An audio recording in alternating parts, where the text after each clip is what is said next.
श्री कृष्ण कहते हैं कि यदि किसी काम को करने में डर लगे तो याद रखना यह संकेत है कि आपका काम वाकई में बहादुरी से भरा हुआ है। दुख और तकलीफ इंसान को परेशान करने के लिए नहीं बल्कि उसकी योग्यता और आत्मविश्वास का इम्तिहान लेने के लिए आते हैं।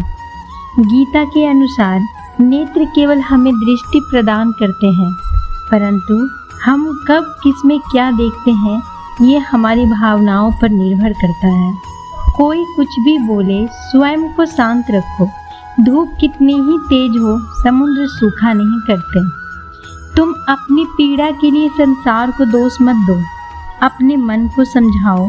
तुम्हारे मन का परिवर्तन ही तुम्हारे दुखों का अंत है। जीवन ना कल में है ना आज में है, जीवन इस पल में है। इस पल का अनुभव ही जीवन है। हम दुनिया से कभी शांति नहीं पा सकते जब तक हम खुद अंदर से शांत ना हों। इस संसार में कुछ भी अस्थायी नहीं है। संतुष्ट मन इस विश्व का सबसे बड़ा धन है।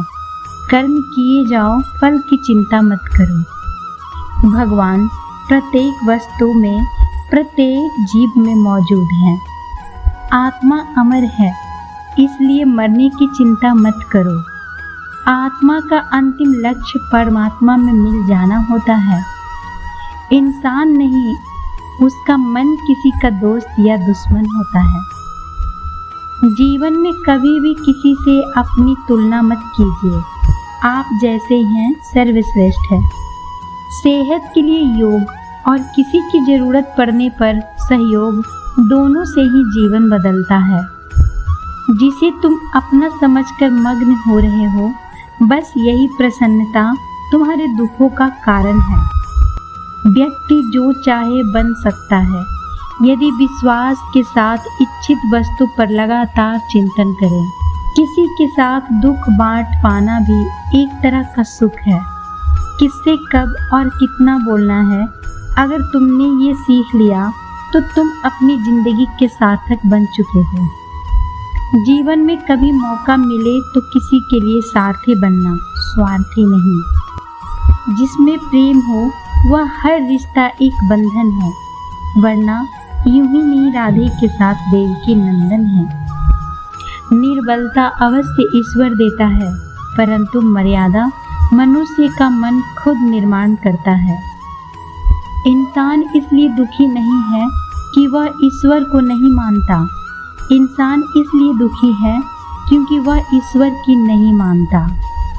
दगा किसी का सगा नहीं होता।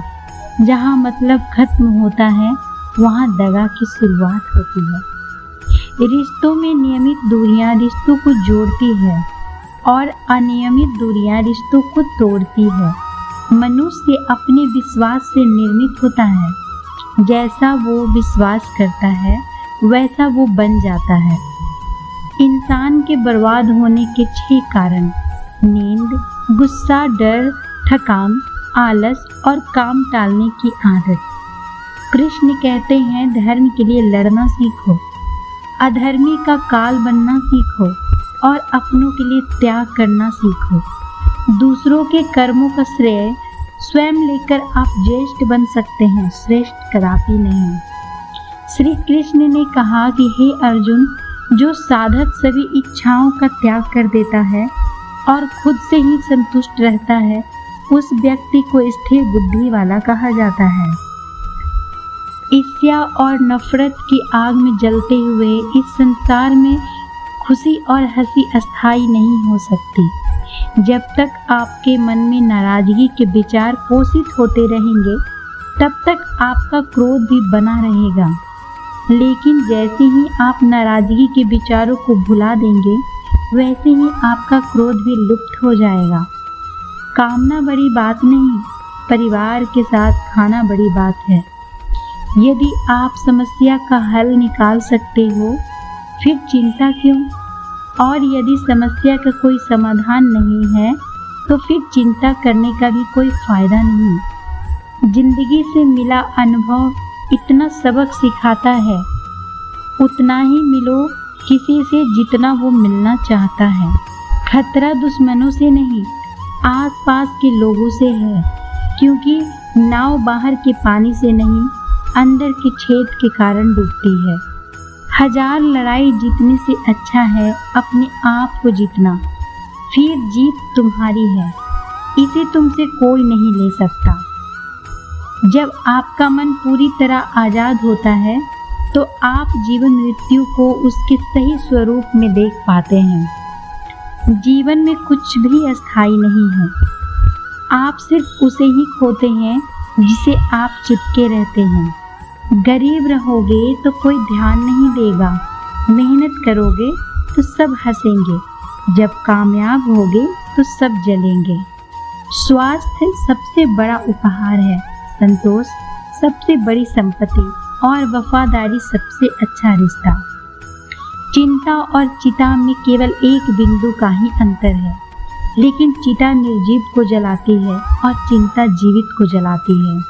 शांति भीतर से आती है, बाहर इसकी तलाश करना व्यर्थ है। आपके पास जो कुछ भी है उसे चढ़ा बढ़ाकर मत बताइए और ना ही दूसरों से ईर्ष्या कीजिए। जो दूसरों से ईर्ष्या करता है उसे मन की शांति नहीं मिलती। दुनिया हमेशा से प्रशंसा करने और दोष निकालने का रास्ता ढूंढती आई है।